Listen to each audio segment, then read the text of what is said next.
ప్రపంచంలో అతి పురాతన జబ్బు పుండు, అతి పురాతన వృత్తి వ్యభిచారం. వివాహేతర సంబంధాలతో కుటుంబాలు నాశనం చేసుకుంటున్న స్త్రీ పురుషులు ఎంతోమంది ఉన్నారు. ఇంకోవైపు వ్యభిచారం మూడు పువ్వులు ఆరు కాయలుగా వర్ధిల్లుతోంది. కాల్ గర్ల్స్ మాత్రమే కాదు, కాల్ బాయ్స్ వ్యాపారం కూడా జోరుగా సాగుతోంది. అంతా ఆన్లైన్లోనే. ఓయో రూములతో ఇప్పుడు పని లేదు, నేరుగా ఇంటికే బుక్ చేసుకుంటున్నారు. ఎస్, ప్రఖ్యాత సర్వే సంస్థ చెప్పిన వివరాలతో ఇప్పుడు యావత్ భారతదేశం నివ్వెరబోతోంది. అమరావతిపై అడ్డమైన కామెంట్స్ చేసిన వారిని ఇప్పటికే జైల్లో వేశారు. అయితే రాజకీయం ఎలా ఉన్నా పిఎంపిఎస్సి అనే ఓ సర్వే సంస్థ వ్యభిచారానికి సంబంధించి సంచలన సర్వే బయటపెట్టింది. ఏపీలో 1,20,000 మంది వేశ్యలు ఉన్నట్టు పిఎంపిఎస్సి సర్వే స్పష్టం చేసింది. ఇదేమి అల్లటప్ప సర్వే సంస్థ కూడా కాదు, ప్రభుత్వ గుర్తింపు పొందిన జాతీయ సంస్థ. ఏపీనే కాదు, తెలంగాణ సైతం టాప్ 5లో ఉన్నట్లుగా తేల్చింది. ఇక్కడ 75,000 మంది వ్యభిచారులు ఉన్నారట.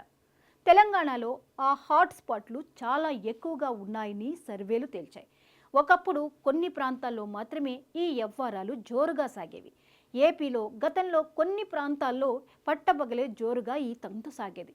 ముంబై లాంటి రెడ్ లైట్ ఏరియాల్లో, కామాటీపురాల్లో ఇప్పటికీ వ్యభిచార గృహాలు నడుస్తున్నాయి. అయితే ఇదంతా ఓల్డ్ ట్రెండ్. ఇప్పుడంతా ఆన్లైన్ మయం అయిపోయింది. ప్రతిదీ ఆన్లైన్లో కొనుక్కుంటున్నట్లే. కాల్ గర్ల్స్, కాల్ బాయ్స్ ఎవరు కావాలన్నా సరే నేరుగా ఆన్లైన్లోనే బుక్ చేసుకుంటే ఇంటికే పంపిస్తున్నారు. అంతలా టెక్నాలజీని యూజ్ చేసుకుంటున్నారు. గతంలో ఆన్లైన్ సర్వీస్ లేని కాలంలో హైవేల పక్కన నిలబడి పొట్టకూటి కోసం పడుపు వృత్తి చేసేవాళ్ళు ఎక్కువ. రైల్వే స్టేషన్లు, బస్ స్టేషన్ల సమీపంలోనూ ఇలాంటి కేసులు కనిపిస్తాయి. లాడ్జీల్లోనూ ఫుల్ బిజినెస్. ఇప్పుడు ట్రెండ్ మారింది. కాలంతో పాటు ఆ వ్యవహారాలు కూడా అప్గ్రేడ్ అయ్యాయి. టెక్నాలజీని అందిపుచ్చుకున్నారు మనుషులు. వాళ్లే బిజినెస్ అదే, కానీ ప్లాట్ఫామ్ మారిపోయింది. ఆన్లైన్ సైట్లు, డేటింగ్ యాప్స్ సెంట్రిక్గా ఈ వ్యభిచారం జోరుగా నడుస్తుంది. డౌట్ ఉంటే లోకాంటో యాప్ ఓసారి ఓపెన్ చేసి చూడండి, మీకే అన్నీ అర్థమవుతాయి. అన్ని అనుమానాలు క్లియర్ అయిపోతాయి.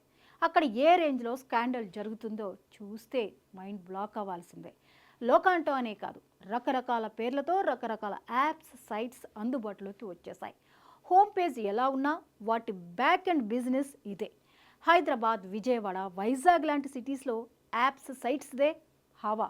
తెలుగు రాష్ట్రాలనే కాదు, దేశవ్యాప్తంగా ఇదే నడుస్తోంది. అమ్మాయిలు అబ్బాయిలను బుక్ చేసుకుంటున్నారు, అబ్బాయిలు అమ్మాయిల్ని బుక్ చేసుకుంటున్నారు. అమ్మాయిలు అబ్బాయిలు మాత్రమే కాదు, ఆంటీస్, అంకుల్స్ కూడా తమకు ఇష్టం వచ్చిన వారిని బుక్ చేసుకుంటున్నారు. ఇక థర్డ్ జెండర్ సేవలు కూడా అందుబాటులోనే ఉన్నాయి.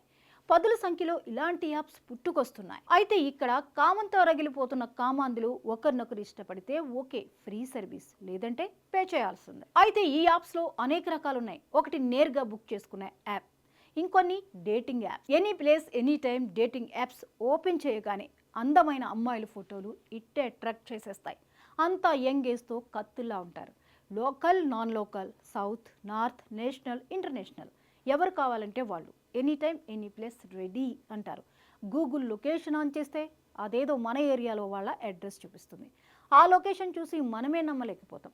అంతా ఫ్యామిలీస్ ఉండే ప్రాంతంలో, అందులోన అంతా నడిపించేస్తున్నారు. అంత పక్క ఆర్గనైజ్డ్గా ఇది కొనసాగుతోంది. ఇది చేసే విధానము ఖతర్నాక్గా ఉంటుంది. యాప్స్తోనే వ్యవహారమంతా సాగించేస్తున్నారు. అయితే 4-5 అమ్మాయిలను పోగేయటం, మా ఫ్యామిలీ అంటూ ఓ మంచి అపార్ట్మెంట్లో ఫ్లాట్ తీసేసుకోవడం సదరు బ్రోకర్ పని. డేటింగ్ యాప్లో ఫోటోలు, ఫోన్ నంబర్లు పెడతారు. వాటిలో ఫేక్ ఫోటోలే ఎక్కువ. ఫోటోలో ఉండేది ఒకరైతే రూమ్లో కనిపించేది మరొకరు. ఆ టైంకి ఎవరైతే ఏంటి అంటారనే ఆ వీక్నెస్ మీదే ఇదంతా అంతా నడిపించేస్తున్నారు. యాప్లో ఉన్న ఫోన్ నెంబర్కు కాల్ చేస్తే ఒక బ్రోకర్ లిఫ్ట్ చేస్తాడు, వివరాలన్నీ చెప్పేస్తాడు, ఫోన్లోనే రేట్ కూడా మాట్లాడేస్తాడు. ఆ తర్వాత ఫలానా చోటుకు రమ్మని క్లియర్గా చెప్తాడు. డైరెక్ట్గా ఆ అపార్ట్మెంట్ అడ్రస్ మాత్రం చెప్పడు. అలా 2-3 చోట్లకి తిప్పి అతనికి నమ్మకం కుదిరాక ముందు డబ్బులు ట్రాన్స్ఫర్ చేయమని, డబ్బులు ట్రాన్స్ఫర్ అయిన తర్వాత అసలు ప్లేస్కి తీసుకువెళ్తాడు.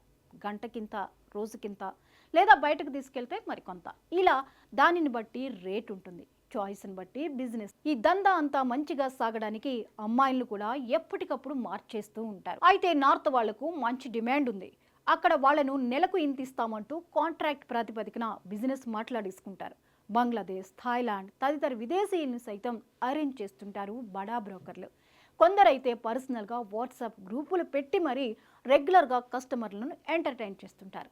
కానీ డేటింగ్ యాప్స్ సైట్స్తోనే పెద్ద సంఖ్యలో వ్యాపారం జరుగుతుందనేది వాస్తవం. డార్క్ నెట్, బ్లాక్ చైన్ టెక్నాలజీతో ఆ యాప్స్ సైట్స్ క్రియేట్ చేస్తుంటారు. వాటిని రన్ చేసే వాళ్ళు విదేశాల్లో ఉంటారు. హాంకాంగ్, చైనా, మలేషియా లాంటి దేశాల్లోని అనేక ముఠాలది ఇదే పని.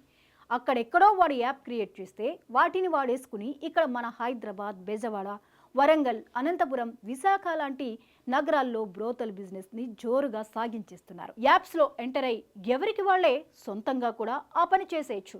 అలాంటి వాళ్ళు కూడా ఎక్కువ మందే ఉన్నారు. అందుకే వ్యభిచారం ఇంతలా అందుబాటులోకి వచ్చేసింది అంటున్నారు. అయితే ఏది ఏమైనా సాంకేతికత అందిపుచ్చుకున్న నేటి రోజుల్లో వ్యభిచారం కూడా ఆన్లైన్ వేదికగా 3 పువ్వులు 6 కాయలుగా సాగిపోతోంది. ఇది మాత్రము ఆందోళన కలిగించే అంశం. మరి ప్రభుత్వాలు, చట్టాలు ఈ బాగోతాన్ని అరికడతాయా లేదా అన్నది మనం వేచి చూడాల్సిందే.